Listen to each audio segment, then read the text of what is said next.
1년 동안 열심히 살아오시고 달려오신 여러분들께 감사드리며 또한 위로드리며 응원을 드립니다. 하나님께서 세상의 모든 만물들을 창조하시고 보기에 좋았더라 선포해 주셨고, 마지막 날에 우리 사람을 지으시고 7일에는 그 안식을 하셨는데, 하나님이 지으신 모든 창조물은 그 하나님이 지으신 의도에 따라, 그 방법에 따라 자기의 자리에서 하나님이 설정해 주신 그 방법에 따라서 스스로 이렇게 돌아가고 있는데요. 우리가 이제 과학이 발전하고 지식이 높아지면서 살아갈수록 하나님께서 창조하신 이 사물, 우주, 인간, 자연, 이 모든 것이 얼마나 세밀하고 우리의 생각과 지식으로 다 파악할 수도 없고 상상할 수도 없는 세밀한 조합으로 이렇게 만드셨을까 생각할수록 신비하고 참 놀랐습니다. 하나님은 우리의 작은 지식 가지고 판단해 보면 하나님은 모든 만물들을 계속해서 이렇게 반복하면서 성장하도록 만드신 것 같아요. 지구가 태양을 1년에 한 바퀴씩 돌지요. 한 바퀴 돌 때마다 1년이 됩니다. 그렇게 뒤져보니까 지구가 태양을 도는 속도가 시속 한 10만 5천 킬로 돼요. 10만 5천 킬로로 달린다는 게 어느 정도의 속력인지는 잘 모르겠습니다. 어떻게 그렇게 매년 1년마다 한 바퀴씩 계속 도는데 거기서 조금만 이탈이 돼도 큰일 납니다. 뿐만 아니라 지구는 태양을 돌면서 스스로 자전을 하죠. 혼자서 돌죠. 한 바퀴 돌 때가 하루가 지나가는 거죠. 그 한 바퀴 도는데도 시속 450km로 달린대요. 이 450km로 돈대요. 멀미 안 하는 게 참 신기하죠. 그렇게 빨리 도는데도. 그리고 또 그 자전하는 지구를 달이 또 돌고 있어요. 그게 계속 변함없이 유지가 되어지고, 거기서 조금만 흐트러지면 이 지구에 큰 문제가 생기게 되는 것인데, 이것이 하나님이 우주를 창조하시고 또 계속 운행하도록 섭리해 놓으시고 또 이 조화롭게 지정해 놓으신 법칙을 따라 우주는 그렇게 진행이 되어지고, 거기에 따라서 우리의 삶이 반복되어지는 것이죠. 그래서 우리는 봄, 여름, 가을, 겨울을 반복적으로 계속 맞이하게 됩니다. 봄이 오고 또 여름이 오고 가을이 오고 겨울이 오고 또 봄이 오죠. 우리가 밤이 되면 잠에 들고 아침에 일어나고 또 활동을 하고, 저녁이 되면 또 잠에 들면 그 다음날 아침이 계속 반복되어집니다. 이렇게 반복되어지는 가운데서 성장이 일어나고 결실이 일어나고, 그래서 심고 자라고 또 열매 맺고 또 추수하고 또 심고, 이렇게 반복이 됩니다. 사람은 태어나서 기어다니고, 엄마 품에서 살다가 기어다니고 걸어다니고 뛰어다니고 활동하고 또 사회활동하고 결혼하고 그리고 또 자녀를 낳습니다. 이것도 인생도 이렇게 보면 계속 반복되어져 가는 것 같아요. 그래서 이거를 모든 개체는 개통을 반복한다. 사람이 아무리 많이 배워도 그 자식이 태어나면 아버지가 배웠던 경험을 다 물려받아서 알고 태어나는 게 아니라, 다시 태어나는 아이는 백지에서부터 다시 시작을 하고 또 내가 경험하고 배웠던 것을 또 경험하고 배워서 그리고 또 발전시킵니다. 이것이 계속해서 반복이 되어지고 반복이 되어지고 반복이 되어집니다. 그렇기 때문에 사실은 이 진화론이라고 하는 게 하나님의 섭리 속에는 들어올 틈이 없어요. 계속 반복되어지는 것이기 때문에. 진화라고 하는 것은 수평으로 이동되어지는 것인데 하나님의 섭리는 계속 반복되어지고 반복되어지고 반복되어지는 것입니다. 그런데 그 계속되는 반복 속에서 하나님께서 하나의 정점을 딱 마련해 주신 것이 바로 추수입니다. 반복되지만 그 반복되는 가운데서도 하나의 개체가 추수하는 데까지 꼭 이르도록 만드셨어요. 작은 미생물이든 우주이든 인간이든 반복되어지는 것이지만 그 한순간에 한 사이클 속에는 항상 추수의 결과를 마련하도록 그렇게 만드셨습니다. 그런데 이 성경이 우리에게 전달해 주고 있는 추수라고 하는 것은 사실은 반영된 것에 대한 감사가 아니에요. 반영된 것, 그러니까 내가 하나님께 은혜를 입고 받은 것이 많아서, 하나님께 주신 것이 너무 귀해서, 그리고 내가 아무 공로 없지만 하나님께 주신 것이 너무 감사해서 하나님께 제사를 드리는 그런 제사가 이걸 반영된 감사다 이렇게 얘기를 한다면, 성경이 우리에게 제시해 주고 있는 사실의 이 추수감사의 의미는 그건 선택의 감사였어요. 반영된 감사가 아니라 그거는 우리가 하나님이 나에게 어떤 것을 주셨느냐, 우리는 반영된 감사는 많이 주셨으면 많이 감사하고 적게 주셨으면 그 적게 주신 것에 대해서 감사하는 것이 반영된 감사이기 때문에 감사의 정도가 차이가 있을 수 있지만, 그러나 선택한 감사라고 하는 것은 아직 받지 않은 감사죠. 앞으로 받아야 될 것에 대한 감사입니다. 그러니까 역사를 통해서 받은 것에 대한 감사가 아니라 내가 가만히 지켜보니까 내게 임할 하나님의 축복이 보이는 겁니다. 내가 경험한 하나님을 통해서, 내가 체험한 하나님을 통해서 내게 모든 것을 베풀어 주시는 하나님의 역사와 그 경험을 통해서 앞으로 내게 주어질 하나님의 것이 더 크고 더 귀하고 더 신비하고 귀한 것이라고 하는 것을 깨닫지 못하면 반영된 것에 대한 감사만 할 뿐이지, 내가 그 반영된 감사를 통해서 내게 주실 더 크고 귀하고 진짜로 하나님이 우리에게 주시기를 원하셨던 것을 볼 수가 없게 됩니다. 우리는 추수감사라고 하는 개념을, 이 추수에 일반적으로 쓰는 개념을 가지고 감사하면은 사과 하나를 가지고 감사할 수밖에 없어요. 그러나 우리는 이 사과 하나에 감사할 수 있고 그 사과에 몇 개의 씨가 들어있는 줄은 알 수가 있지만, 그러나 그 씨 속에 들어있는 사과가 몇 개가 될 것인지는 우리는 알 수가 없습니다. 그것을 보게 되면 그것을 통해서 우리는 또 감사할 수가 있어요. 그 씨를 통해서 우리에게 주실 하나님의 섭리와 계획은 우리의 작은 역사를 통해서 하나님 우리에게 베풀어 주신 그런 경험을 통해서 앞으로 우리에게 주실 것은 얼마나 더 복되고 귀한 것인가를 보게 됩니다. 그게 보게 되면 그것을 더욱더 기대하고 감사합니다. 이것은 지금까지 받은 것이 없지만 그러나 확신을 통해서 내게 주신 하나님의 은혜를 생각하니까 감격이 더 넘치게 되는 겁니다. 이것이 내가 선택한 감사입니다.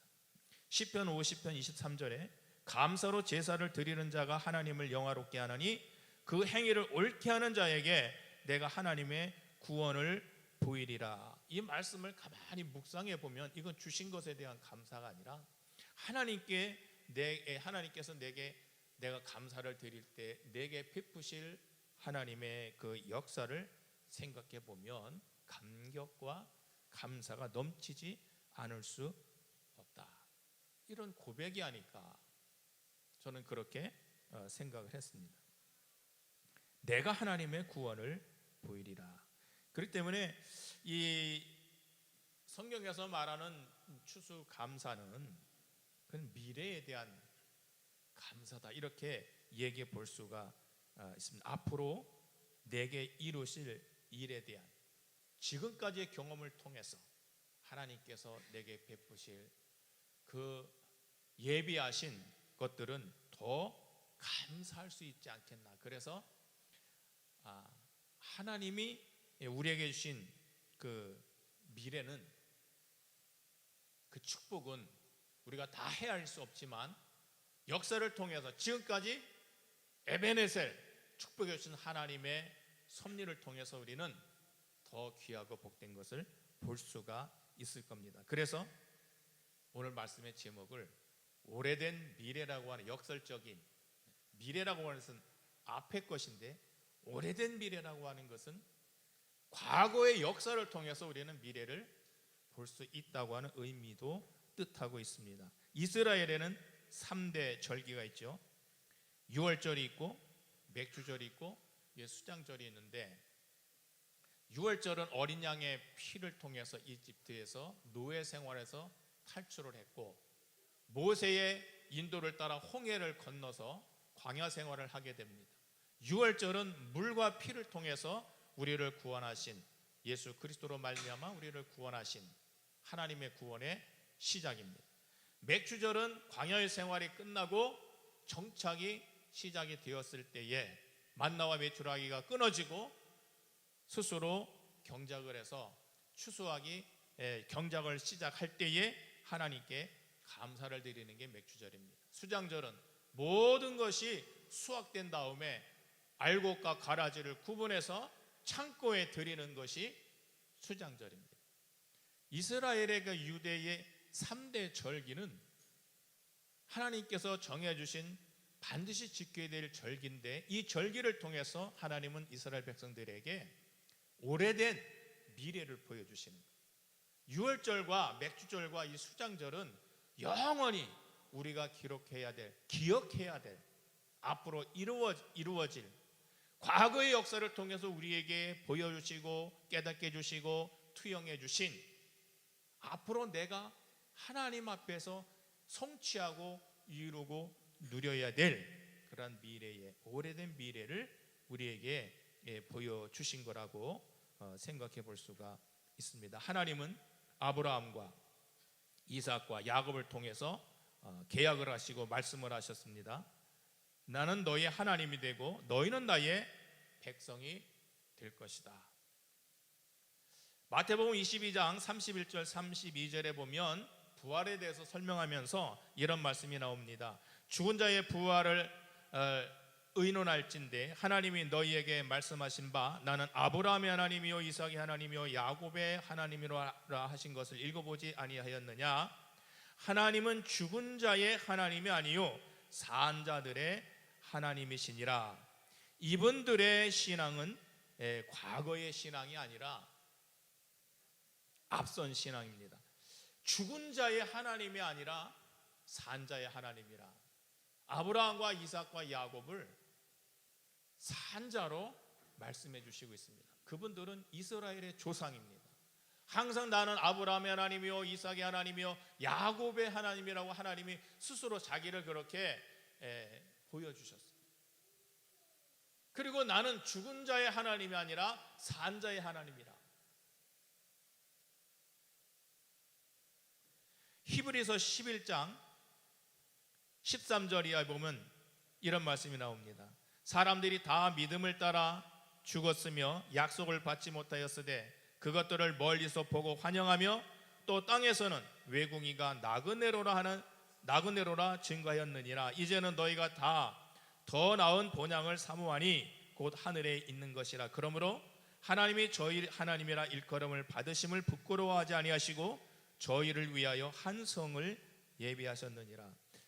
노아뿐만 아니라 아브라함과 이삭과 야곱은 오랜 이 과거에 살면서 우리보다 앞선 미래를 보고 즐거워하고 기뻐하며 그들은 소망하였느니라. 그래서 하나님이 그들을 위해서 한 성을 예비하셨다.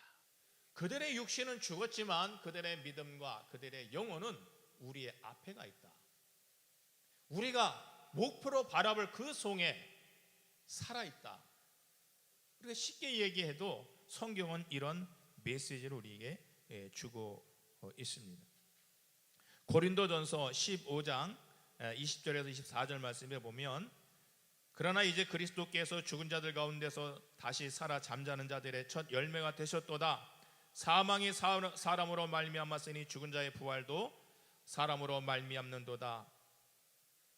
아담 안에서 모든 사람이 죽은 것 같이 그리스도 안에서 모든 사람이 삶을 얻으리라. 그러나 각각 자기의 차례대로 되리니 먼저는 첫 열매인 그리스도요, 다음에는 그리스도의 강림하실 때에 그에게 붙은 자요, 그 후에는 나중이니 저가 모든 정사와 모든 권세와 능력으로 멸하시고 나라를 아버지 하나님께 바칠 때라. 이렇게 말씀은 예수님의 부활을 통해서 모든 믿음의 사람들이 살아있는 자가 되었고, 또 우리와 우리에게 앞선 살아있는 자들이 되었다라는 말씀입니다.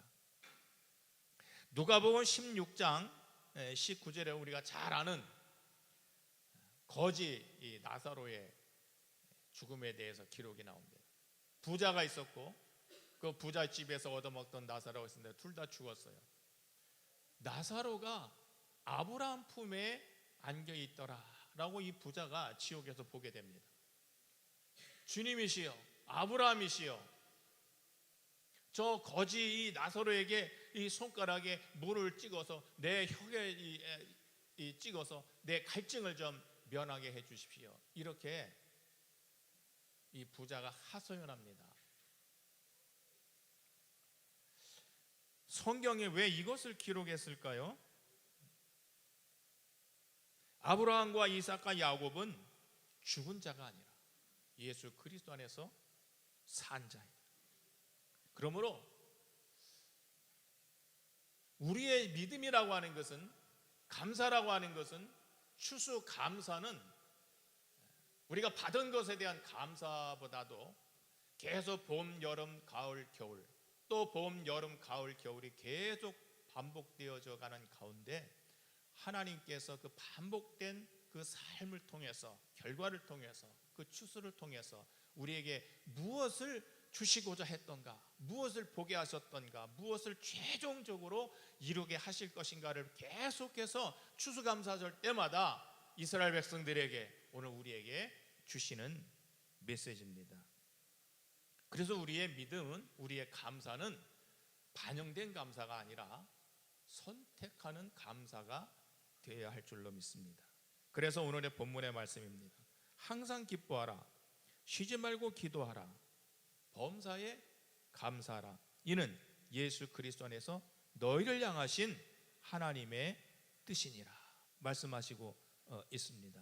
계속해서 읽어보면, 성령을 소멸치 말고 예언을 멸치 말고 범사에 헤아려 좋은 것을 취하고 악은 어떤 모양이라도 버리라. 평강의 하나님이 친히 너희를 온전히 거룩하게 하시고 또 너희의 온 영과 혼과 몸이 우리 주 예수 그리스도에서 강림하실 때에 흠없게 보존되기를 원하노라. 우리의 농사는